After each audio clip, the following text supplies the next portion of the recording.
어두운 밤 침대에 옆으로 누워있는 제 허리를 낚아챈 건 분명 형수님이었습니다. 심장이 정말 터질 것 같았어요. 아, 이러면 안 되는데. 어둠 속에서 뜨거운 숨소리가 제 목덜미에 닿았어요. 금지된 사랑의 달콤함과 죄책감 사이에서 저는 이미 선택을 했습니다. 안녕하세요. 황혼의 여정입니다. 오늘도 찾아주셔서 감사합니다. 좋아요와 구독은 영상 제작에 큰 힘이 됩니다. 안녕하세요. 정태성입니다. 올해로 54세 강남에서 건축사무소를 운영하고 있습니다. 주변에서는 제가 성공한 사업가라고 말합니다. 그렇죠. 겉으로 보기에는 부족함 없는 삶을 살고 있습니다. 하지만 5년 전 30년 가까이 함께 한 아내와 이혼하고 나서 제 인생은 겉과 속이 완전히 다른 모습이 되었어요. 퇴근 후 아파트 현관문을 열 때마다 느끼는 그 적막함. 여러분은 아실까요? 누군가 나를 기다리는 사람이 없다는 그 공허함을. 집에 들어서면 다녀왔습니다라는 말이 목구멍까지 올라왔다가 다시 삼켜지는 그 순간의 쓸쓸함을. 제 일상은 단조로웠어요. 아침 7시 기상, 8시 출근, 저녁 8시 퇴근. 주말에는 골프나 등산으로 시간을 때우는 정도였죠. 결혼 생활 동안 아내에게 모든 걸 맡겼던 탓에 집안일도 서툴러서 대부분 배달 음식으로 끼니를 때우고 있었어요. 그렇게 하루하루를 버티는 수준으로 살아가고 있었습니다. 사실 이혼 후에 몇 번 소개팅도 했어요. 하지만 누군가를 다시 만나고 관계를 시작한다는 것이 쉽지 않더라고요. 50대에 새로운 사랑을 시작한다는 게 어색하고 두려웠어요. 어쩌면 그냥 이대로 혼자 살다 가는 게 내 운명이려니 생각하기도 했죠. 모든 것이 바뀐 건 3개월 전이었습니다. 그날은 평범한 수요일이었어요. 태성아, 혹시 시간 있니? 잠깐 만나서 이야기 좀 할 수 있을까? 형수님의 전화였어요. 윤미라, 제 형 정태준의 아내죠. 20년 넘게 형수님으로 지내온 분이라 저희는 편한 사이였어요. 하지만 그날 전화 목소리에는 뭔가 달랐습니다. 떨리는 목소리, 그리고 울었던 흔적이 느껴졌죠. 네, 형수님. 무슨 일 있으세요? 제가 퇴근하고 바로 갈게요. 강남역 근처 조용한 카페에서 형수님을 만났습니다. 항상 밝고 당당하던 형수님의 모습이 아니었어요. 눈가는 부어 있었고 화장도 거의 하지 않은 채였습니다. 그 모습이 제 가슴을 아프게 했어요. 미안해, 갑자기 부른다고. 요즘 너무 힘들어서. 괜찮아요, 형수님. 무슨 일이세요? 형수님은 커피잔을 만지작거리며 한참을 망설이더니 입을 열었습니다. 태준이가 다른 여자가 있는 것 같아. 그 순간 제 가슴이 철렁 내려앉았습니다. 솔직히 저는 알고 있었어요. 형이 2년 전부터 회사 여직원과 관계를 맺고 있다는 것을. 사업 관계로 몇 번 만난 자리에서 그들을 우연히 목격했거든요. 하지만 가족의 평화를 위해 또 형수님이 상처받을까봐 말하지 못했던 진실이었죠. 어떻게 알게 되셨어요? 핸드폰 메시지를 봤어. 그리고 며칠 전에는 호텔에서 나오는 걸 봤어. 형수님의 눈에서 눈물이 흘러내렸습니다. 저는 무의식적으로 손을 뻗어 그 눈물을 닦아주었어요. 그 순간 뭔가 전류가 통한 것 같았습니다. 형수님의 뺨에 닿은 제 손가락, 그리고 서로의 눈이 마주친 순간 형수님의 눈빛이 달라져 있었어요. 사실 나도 알고 있었어. 결국 제가 알고 있던 사실을 고백했습니다. 형수님은 잠시 놀란 표정을 지었다가 이내 고개를 떨구었어요. 그래서 아무 말도 안 했구나. 다들 나만 모르고 있었던 거야? 아니에요, 형수님. 제가 우연히 알게 된 거고 말하고 싶었지만 어떻게 해야 할지 몰랐어요. 그날 우리는 3시간 넘게 이야기했어요. 형수님은 20년 결혼 생활 동안 참아왔던 일들, 외로웠던 순간들을 모두 털어놓았습니다. 그동안 남편에게 받지 못했던 인정과 사랑에 대한 갈증, 그리고 자신의 인생을 되찾고 싶다는 마음까지. 태성아, 너랑 이야기하니 마음이 편안해지네. 이런 이야기를 할 수 있는 사람이 없었어. 저도 마찬가지예요, 형수님. 혼자 살다 보니 대화할 사람이 많이 그리웠어요. 집으로 형수님을 바래다 주면서 뭔가 달라진 공기를 느꼈습니다. 단순한 가족 관계 이상의 무언가가 싹트기 시작했던 거죠. 그날 이후 우리는 자주 만나기 시작했어요. 처음에는 일주일에 한 번, 그러다 2번, 3번. 서로에게 의지하면서 대화를 나누었습니다. 처음엔 그저 위로의 차원이었죠. 하지만 점차 대화는 더 깊어졌고 서로의 마음속 이야기를 나누게 되었습니다. 태성아, 너랑 있으면 정말 편안해. 20년 만에 처음으로 누군가에게 내 마음을 모두 보여줄 수 있어. 저도 그래요, 형수. 아니, 그냥 미라라고 불러도 될까요? 순간 우리 사이에 침묵이 흘렀습니다. 그 호칭의 변화는 우리 관계의 변화를 의미했으니까요. 형수님은 잠시 생각하더니 미소를 지으며 고개를 끄덕였어요. 그래, 그냥 미라로 불러줘. 그 말에 제 심장이 빨라지기 시작했습니다. 나도 모르게 미라의 손을 잡았어요. 따뜻했습니다. 그리고 부드러웠죠. 미라도 손을 빼지 않고 제 손을 꼭 쥐었습니다. 이래도 될까? 미라가 작은 목소리로 중얼거렸어요. 나도 모르겠어. 하지만 지금 이 순간이 너무 좋아. 6월의 어느 저녁 갑작스러운 소나기가 내렸습니다.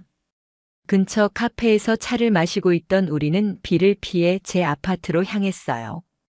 형은 출장 중이라고 했습니다. 현관문을 열고 들어서자 미라가 머뭇거렸습니다. 들어가도 될까? 당연하지. 옷이 다 젖었네. 먼저 들어와. 아파트에 들어서자 미라는 주변을 둘러보았습니다. 깔끔하게 잘 정리했네. 남자 혼자 사는 집 맞아? 요새 정리하는 법을 배우고 있어. 인터넷으로. 미라가 웃음을 터뜨렸습니다. 그 웃음소리가 텅 빈 아파트를 채웠어요. 오랜만에 들어본 웃음소리가 제 마음을 따뜻하게 해주었습니다. 옷이 많이 젖었어요. 수건 가져올게요. 수건을 건네며 우연히 손이 닿았습니다. 그 순간 서로를 바라보는 시선이 달라졌어요. 50대라고 해서 그 떨림이 젊은 시절과 다르지 않았습니다. 오히려 더 간절했죠. 미라. 이래도 될까요? 모르겠어. 하지만 지금은 그냥 안아줘. 조심스럽게 미라를 안았습니다. 처음에는 그저 위로의 포옹이었지만 점차 서로의 온기가 전해지면서 뭔가 달라졌어요. 미라의 향기가 코끝을 자극했고 그녀의 머리카락이 제 뺨에 스치는 느낌이 너무 좋았습니다. 미라가 고개를 들어 저를 바라봤어요. 그녀의 눈에는 불안과 설렘이 공존하고 있었습니다. 저도 같은 마음이었어요. 이것이 옳은 일인지 우리가 이래도 되는 건지 고민되었지만 그 순간만큼은 모든 것을 잊고 싶었습니다. 자연스럽게 입술이 가까워졌고 20년 만에 처음 느끼는 미라의 입술은 놀랍도록 부드럽고 달콤했습니다. 키스는 점점 깊어졌고 서로의 숨소리가 거칠어졌습니다. 태성아, 나 정말 이래도 될까? 지금은 생각하지 말아요. 우리 둘 다 너무 외로웠잖아요. 천천히 미라의 블라우스 단추를 풀었습니다. 50대의 몸이지만 미라의 피부는 놀랍도록 탄력이 있었고 부드러웠어요. 손길이 닿을 때마다 그녀의 몸이 떨리는 것이 느껴졌습니다. 오랜만이라 어색해. 천천히 할게요. 우리에겐 시간이 많으니까. 미라의 목선을 따라 부드럽게 입맞추었습니다. 그녀의 숨소리가 점점 거칠어졌어요. 블라우스 아래로 보이는 레이스 브래지어가 그녀의 우아함을 더해주었습니다. 태성아, 불 좀 꺼줄래? 부끄러워. 침실에 불을 끄고 침대에 앉았습니다. 어둠 속에서도 창밖으로 비치는 가로등 불빛이 미라의 실루엣을 비추고 있었어요. 그 모습이 너무나 아름다웠습니다. 보지 마. 나 이제 예전 같지 않아. 아니에요, 미라. 당신은 정말 아름다워요. 미라의 팔을 부드럽게 내려 그녀의 몸을 온전히 바라봤습니다. 세월의 흔적이 있었지만 그것은 오히려 그녀의 성숙함과 아름다움을 더해주는 것 같았어요. 아, 태성아. 제 셔츠 단추를 풀어주는 미라의 손길이 떨렸습니다. 서로의 맨살이 닿는 순간 전기가 통하는 듯한 느낌이 들었어요. 오랜만에 느끼는 살과 살의 접촉은 말로 표현할 수 없는 감각이었습니다. 미라 위로 올라가 서로의 눈을 바라봤습니다. 어둠 속에서도 그녀의 눈빛은 욕망으로 가득 차 있었어요. 들어와도 될까요? 미라의 따뜻함이 저를 완전히 감쌌습니다. 천천히 움직이기 시작했어요. 침실에는 거친 숨소리와 침대 삐걱거리는 소리, 그리고 서로의 이름을 부르는 소리만이 가득했어요. 저는 그녀의 목에 얼굴을 묻었습니다. 세상의 모든 소리가 사라지고 오직 우리 둘만이 존재하는 그 순간. 말로 표현할 수 없는 행복감이 밀려왔어요. 한참을 그렇게 안고 누워 있었습니다. 밖에서는 여전히 비가 내리고 있었고 창문을 타고 흐르는 빗방울 소리가 우리의 고요한 침실을 채웠어요. 태성아, 우리 이제 어떻게 해야 할까? 미라의 질문에 저도 답을 찾을 수 없었습니다. 하지만 한 가지 확실한 것은 이제 돌이킬 수 없는 선을 넘었다는 것이었어요. 모르겠어요. 하지만 후회하진 않아요. 나도 그래. 너무 오랜만에 느껴본 행복이야. 그날 밤 이후 우리는 서로에게 깊은 감정을 느끼게 되었습니다. 하지만 동시에 큰 죄책감도 찾아왔죠. 우리는 일주일에 두세 번씩 만나게 되었고 매번 만날 때마다 더 깊은 관계로 발전했어요. 제 아파트는 우리만의 비밀 공간이 되었습니다. 그곳에서 우리는 서로에게 온전히 집중할 수 있었어요. 미라는 점점 더 자신의 욕망을 표현하는데 자신감을 갖게 되었고 저 역시 그녀에게 더 과감해졌습니다. 태성아, 여기는 어때? 미라가 소파에 앉아 저를 유혹하듯 미소 지었습니다. 미라, 당신은 정말. 소파에서 주방 테이블에서 심지어 발코니에서까지. 우리는 서로에 대한 욕망을 참을 수 없었어요. 마치 20년 동안의 억압된 감정이 폭발하는 것 같았습니다. 하지만 가족 모임에서 형과 마주칠 때면 가슴이 무너지는 기분이었습니다. 형이 미라를 대하는 모습을 볼 때마다 분노가 치밀었지만 한편으로는 죄책감으로 괴로웠어요. 형, 요새 어떻게 지내? 뭐, 그냥 바쁘지. 미라 좀 잘 봐줘. 내가 요새 회사 일로 많이 신경을 못 써서. 알겠어. 그런 대화를 나눌 때마다 가슴이 쓰라렸습니다. 형이 미라를 배려하지 않는 모습에 화가 났지만 동시에 제가 형을 배신하고 있다는 생각에 괴로웠어요. 태성아, 우리 이러면 안 되는 거 알지? 어느 날 미라가 제 품에 안겨 물었습니다. 우리는 이미 관계를 가진 후였고 서로의 맨살이 닿아 있었어요. 알아요. 하지만 내 마음은 어쩔 수 없어요. 나도 그래. 이렇게 행복한 적이 언제였는지 기억도 안 나. 그러던 어느 날 미라가 결단을 내렸습니다. 태성아, 태준이한테 이혼 얘기할 거야. 더 이상 이렇게 살 수 없어. 순간 제 마음은 복잡해졌습니다. 진심으로 미라를 사랑하지만 형에 대한 배신감, 그리고 가족의 붕괴에 대한 책임감이 저를 괴롭혔어요. 정말 괜찮아? 쉬운 결정이 아닐 텐데. 그동안 충분히 참았어. 더 이상은 못해. 미라가 이혼을 요구하자 형은 격분했습니다. 예상했던 반응이었죠. 그리고 그 과정에서 우리의 관계가 드러날 뻔한 위기도 있었어요. 도대체 왜 갑자기 이혼을 하자는 거야?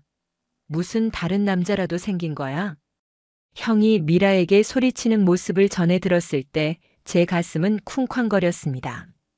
미라는 끝까지 우리의 관계를 말하지 않았어요. 태성아, 나 때문에 내가 힘들게 되는 건 원치 않아. 아니에요. 내가 선택한 일이니까 책임질게요. 결국 미라는 이혼 소송을 시작했고 저는 그 과정에서 최대한 거리를 두기로 했습니다. 하지만 마음은 더욱 깊어졌어요. 우리는 더 조심스럽게 만남을 이어갔고 서로를 더 깊이 알아가게 되었습니다.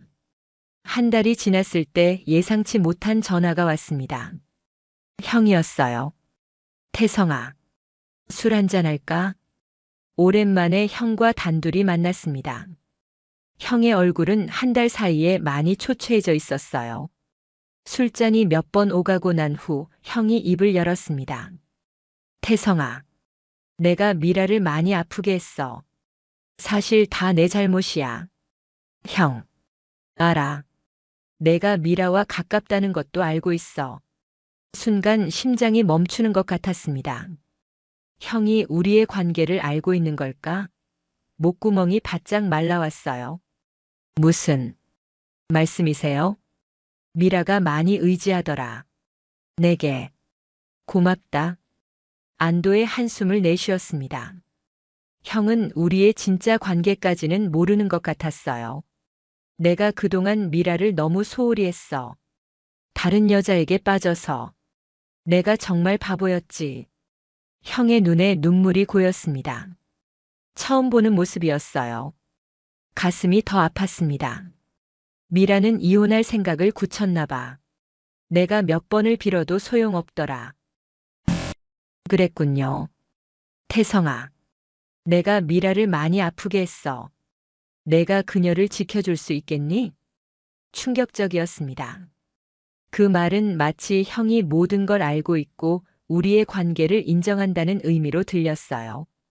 하지만 형의 표정은 단순히 동생에게 전 아내를 부탁하는 것 이상의 의미는 없어 보였습니다. 형, 미라, 형수님은 강한 사람이에요. 혼자서도 잘 살아갈 거예요. 그래, 내 말이 맞아. 하지만 가끔 연락해서 잘 지내는지 봐줘. 그날 밤 형과 헤어진 후 미라에게 전화했습니다. 형과의 대화를 전하지는 않았어요. 하지만 더 이상 죄책감에 시달리고 싶지 않다고 이제는 당당하게 우리의 관계를 인정하고 싶다고 말했습니다. 미라와 형의 이혼이 성립되고 6개월이 지난 후 우리는 조용히 새로운 관계를 시작했습니다. 가족들의 시선은 여전히 따갑지만 우리의 행복을 응원해주는 사람들도 있었어요. 태성아, 우리 이제 정말 함께해도 될까? 네, 이제는 당당하게 사랑할 수 있어요. 그날 밤 우리는 처음으로 죄책감 없이 서로를 온전히 느낄 수 있었습니다. 형수. 아니, 이제는 그냥 미라의 부드러운 피부, 따뜻한 숨결, 그리고 나를 바라보는 사랑스러운 눈빛. 침대에 누워 서로를 바라보는 순간 지난 시간의 모든 아픔과 갈등이 씻겨 내려가는 것 같았습니다. 미라, 이제 정말 우리 둘만의 시간이야. 응, 이제 더 이상 숨지 않아도 돼. 천천히 미라의 잠옷 단추를 풀었습니다. 이제는 어둠 속이 아니라 밝은 조명 아래에서 그녀의 모든 것을 보고 싶었어요. 미라는 여전히 부끄러워했지만 더 이상 자신을 숨기지 않았습니다. 태성아, 정말 내가 아름답게 보여. 세상에서 가장 아름다워요. 당신의 모든 것이. 태성아, 우리 늦게 만난 만큼 더 오래 사랑하자. 네, 우리에게 남은 시간 하루하루가 소중하니까요. 50대의 사랑은 젊은 시절과는 달랐습니다. 더 깊고 더 절실하고 더 감사했어요. 서로의 주름진 손을 맞잡고 앞으로 남은 인생을 함께하기로 약속했습니다. 처음 6개월은 정말 행복했어요. 마치 신혼 같았죠. 매일 아침 미라의 얼굴을 보는 것만으로도 하루가 환해졌습니다. 그러나 현실의 문제들이 찾아오기 시작했어요. 너희 둘이 어떻게 그럴 수 있어? 형의 아들, 제 조카가 우리 집을 찾아와 소리쳤던 날을 잊을 수 없습니다. 미라의 아들이기도 한 그 아이의 눈에는 분노와 배신감이 가득했어요. 삼촌이 어떻게 아버지의 아내를 설명하려 해도 들을 생각이 없었습니다. 형의 가족들 대부분이 우리를 이해하지 못했고 일부 친척들은 연락을 끊었어요. 미라 역시 친구들의 시선과 싸워야 했습니다. 처음에는 형수와 시동생이라는 관계가 많은 사람들에게 충격을 주었어요. 하지만 미라는 강했습니다. 내 인생이에요. 50년을 남들 눈치 보며 살았는데 이제는 내가 행복한 대로 살 거예요. 그녀의 당당함이 저도 더 강하게 만들었습니다. 점차 우리는 주변의 시선에 덜 신경 쓰게 되었고 정말 우리만의 삶을 살기 시작했어요. 1년 후 우리는 강원도 양양에 작은 펜션을 하나 마련했습니다. 제가 건축에 관련된 일을 하다 보니 직접 설계도 참여했죠. 서울 생활을 정리하고 새로운 시작을 하기로 했어요. 여기서 우리만의 새 인생을 시작하자. 태성아, 내가 이렇게 행복해도 될까? 가끔은 꿈만 같아. 당연하지. 우리는 충분히 행복할 자격이 있어. 펜션 운영은 생각보다 즐거웠습니다. 손님들을 맞이하고 조식을 준비하고 주변 관광지를 안내하는 일들. 미라는 그녀만의 섬세함으로 손님들에게 집과 같은 편안함을 선사했고 저는 제 경험을 살려 공간을 관리했어요. 밤이면 바다를 바라보며 서로를 안고 하루를 마무리했습니다. 2년이 지난 지금 우리의 사랑은 처음과 다르지만 더 깊어졌습니다. 태성아, 오늘 내가 마사지 해줄게. 요즘 허리 많이 아프지? 미라의 손길은 매번 제 지친 몸을 풀어주는 마법 같았어요. 그녀의 손이 제 등을 따라 내려가며 뭉친 근육을 풀어줄 때면 이보다 더 행복할 수 없다고 느꼈습니다. 미라, 당신 손길은 정말 특별해. 에이, 별거 아니야. 그냥 사랑하니까. 마사지가 끝나고 자연스럽게 서로의 입술이 맞닿았습니다. 이제는 침대 밖에서도 자연스럽게 사랑을 나눴어요. 주방에서, 테라스에서, 심지어 바다가 보이는 창가에서도. 태성아, 여기서? 누가 볼 수도 있어. 이 시간엔 아무도 없어. 바다를 보면서 사랑하는 거 얼마나 로맨틱해? 미라는 잠시 망설이다가 제 제안에 웃으며 고개를 끄덕였습니다. 바다가 보이는 창가에서 서로를 느끼는 그 순간은 잊을 수 없는 추억이 되었어요. 나이가 들수록 오히려 서로에 대한 욕망은 더 자연스러워졌습니다. 젊은 시절의 격정적인 열정과는 다른 깊고 편안한 사랑이었죠.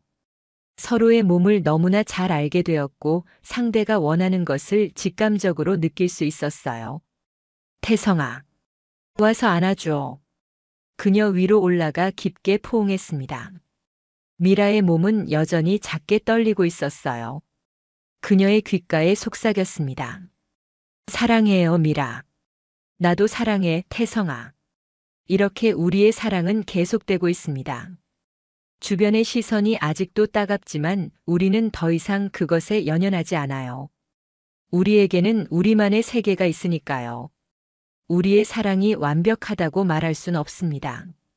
여전히 많은 사람들이 우리를 이해하지 못하고 가끔은 우리 자신도 과거에 대한 회한이 있어요. 하지만 매일 아침 미라의 미소를 볼 때마다 확신합니다.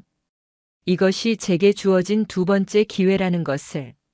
오늘 아침에도 미라는 제 곁에서 잠에서 깨어나 가장 먼저 미소를 지었습니다. 그 미소 속에는 우리가 함께 걸어온 모든 어려움과 행복이 담겨 있었어요. 태성아, 오늘도 좋은 하루야.